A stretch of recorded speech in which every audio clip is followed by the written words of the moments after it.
है संजीवनी बूटी। इसी से बची थी लक्ष्मण की जान।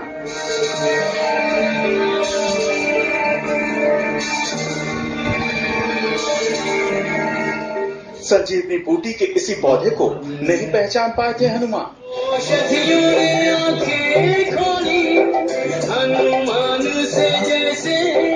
लेकिन रक्षा मंत्रालय से जुड़े संगठन defence institute of high altitude research के वैज्ञानिकों ने पौधे को संजीवनी बूटी के तौर पर पहचाना है। यह पौधा लद्दाख में बहुतायत में पाया जाता है। लद्दाख के लोग इसे सिबक्तन के नाम से जानते हैं। भारतीय वैज्ञानिकों ने हिमालय के इस इलाके में इस अनोखे पौधे की खोज की है।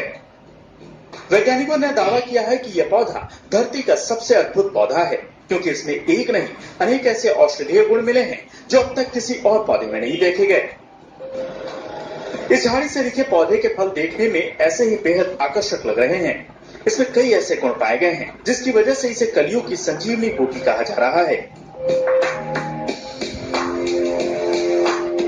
जी हाँ, इसका फल एक ऐसी औषधि के रूप में काम करता है जो हमारे रोग प्रतिरोधक क्षमता यानी इम्यून सिस्टम को रेगुलेट करता है। यानी अगर इसका इस्तेमाल किया जाए तो आदमी हमेशा सेहतमंद और निरोग रह सकता है। ऐसा नहीं है कि पहली बार इंसान ने संजीवनी बूटी की पहचान की हो।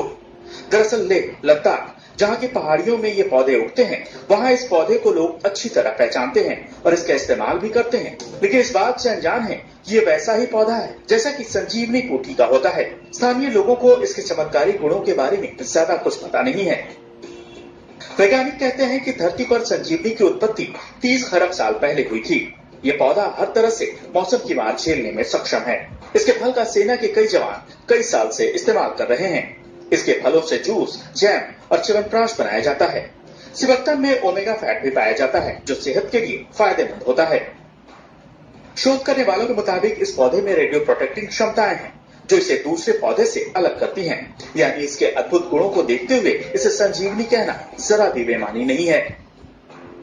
लैब में विज्ञान की कसौटी पर कसने और परखने के बाद जब वैज्ञानिकों ने चौंकाने वाले नतीजे देखे तो ये सोचने पर मजबूर हो गए, तो क्या रामायण काल का ये वही संजीवनी रूपी पौधा है जिसने लक्ष्मण की जान बचाई थी? ज्यादातर वैज्ञानिकों का मानना है कि ये पौधा बिल्कुल वैसा ही है जैसा कि रामायण में संजीवनी बूटी का जिक्र है। अब जबकि इसके गुणों के बारे में वैज्ञानिकों ने तमाम तरह की खोज कर डाली है, तो इसके फायदे आम जनता तक पहुँचाने की तैयारी की जा रही है।